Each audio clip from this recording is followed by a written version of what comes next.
Ladies and gentlemen, 2020 has been a very interesting year in general, but particularly in tech. We've had some amazing product launches, consoles, next-generation GPUs and CPUs, and the value has been there along with the performance. The 5600X, for example, is an amazing gaming processor. The thing is, availability hasn't been ideal, and despite AMD's promises that we wouldn't see a paper launch for RDNA 2, well, while it's technically true, availability hasn't been amazing. The good news is, according to AMD's Scott Herkelman, this is going to start to change over the coming weeks and months. Indeed, Scott Herkelman, I'll link the discussion below, has said that stock will be updated, quote, daily, end quote, on AMD's own website. In fact, AMD's own web store has been pretty good at preventing bots and scalpers by having IP checks in there and various other security measures.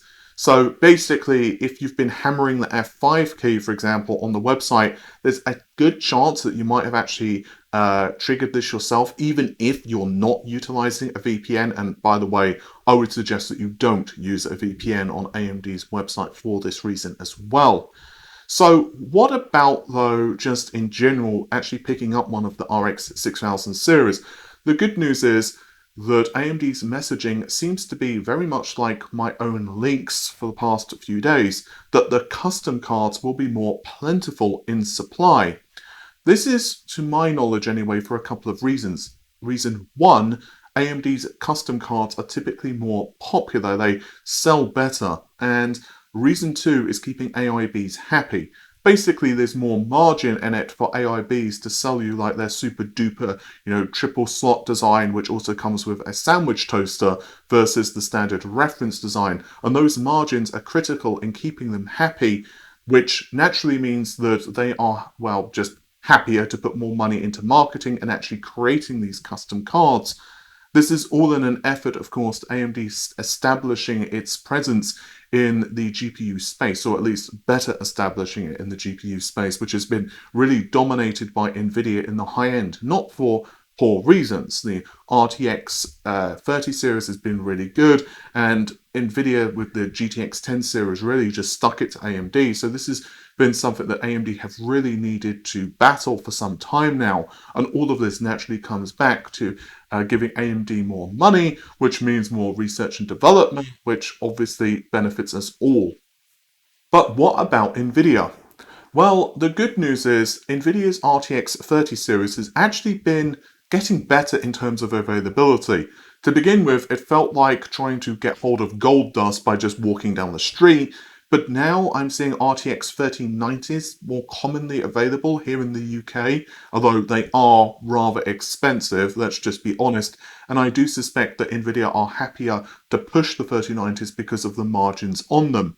The 3080s are a bit rarer, at least in the UK, but the 3070s seem to be getting more common as well, which is, at least in my opinion, a good thing, because I do think that the 3070 is arguably the best value out of the cards from Nvidia at the moment. But all of this also seems to match what we're learning from AIBs. There's a couple of statements that Gigabyte have made regarding the availability. Arriving shortly for UK pre-order customers, and then they list a whole bunch of different SKUs. These are on the small quantity side, apart from the 3070 lines, which are significant, reads the Facebook message, about to say tweet there. Why is my order taking so long? Demand is unlike any GPU launch we've had before it. Why can't you make more? Due to how GPU production works, we can't just make more supply, as supply is finite and spread across other AIB partners. When will more be on the way? We'll provide more weekly updates like the ones above for visibility. There's still a lot of pre-orders that we have to go through. When will stock get better? When we fulfill all pre-orders that retailers are currently outstanding. Again, this matches what I'm told on two fronts. First of all, the RTX 3070 ASICs are a lot more plentiful. I was told that there's a very large number of ASICs, I think hundreds of thousands of them, which will be supplied over the next coming couple of months. So by the time the first quarter rolls around, you shouldn't have much problem, if any, picking up an RTX 3070 and most likely even the 3080 will be at least reasonably easy to obtain. But as for demand, yeah, the demand for the 30 series from multiple sources now, it just absolutely decimates what we saw with the RTX 20 series by magnitudes. Like, think of the 20 series demand being here, and then the 30 series demand being up here. And this is for multiple reasons. Ethereum mining is becoming a lot more common, but also just that the 30 series itself represents a much better value for customers, I think, than the 20 series. Combine that now with things like hardware-based ray tracing becoming standardized because of consoles, games like Cyberpunk being released, which is going to probably make GPUs cry and then weep in the corner, and you can imagine why so many people want to upgrade. A couple of other small bonus pieces of news that I'm going to throw in here. The first of which is that I am told Nvidia are considering a refresh of sorts for RTX 30, although it will not happen until some point later next year, probably mid or even later than that. I don't have any details to what actually a refresh is, so whether it's a small tweak in the architecture, think let's say Zen to Zen Plus, or whether it's just a change to a different node, increases in clock frequency, or that type of thing. At the moment, I have no details, just that Nvidia are considering it. That is, it's not locked in yet. And of course, their plans will probably change up until almost the last minute. We've seen that they cancelled, for example, the RTX 3080 20GB model when we know that it was, well, basically good to go. I believe even AIBs had been briefed on it. They cancelled various other GPUs like the RTX 3070 Ti, and have actually had multiple different core configurations for the 3070 Ti, so these things can definitely change up until almost the last minute.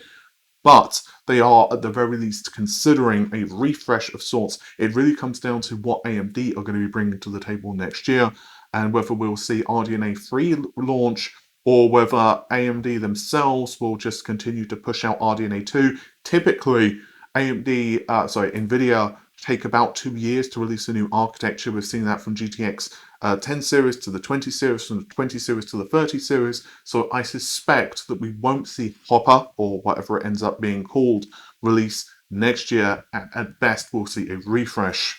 One other very small thing I'd like to throw into the video concerns Bloodborne, as there's been a very interesting thing that's happened on the official Bloodborne Facebook page, and that is that they've actually updated the cover for this game. They've not actually done anything Bloodborne related in, well, let's just say a long time, as you can see on screen.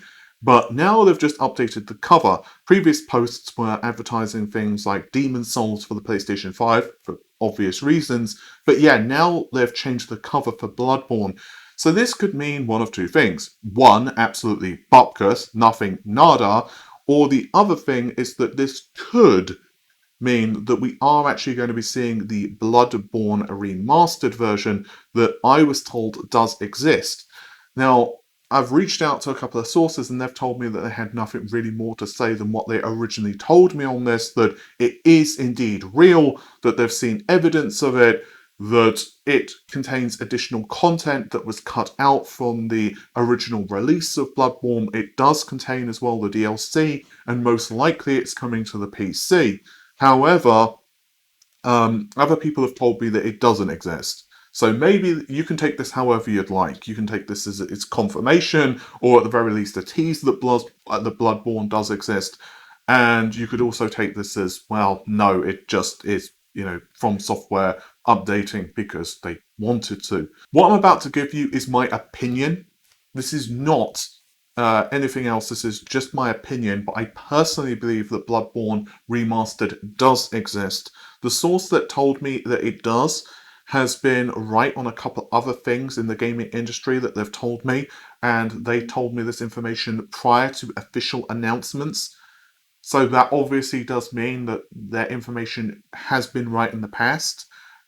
But ultimately, until I see the product, until I can actually purchase the product, I will remain somewhat skeptical. Personally, I would take this as a, interesting.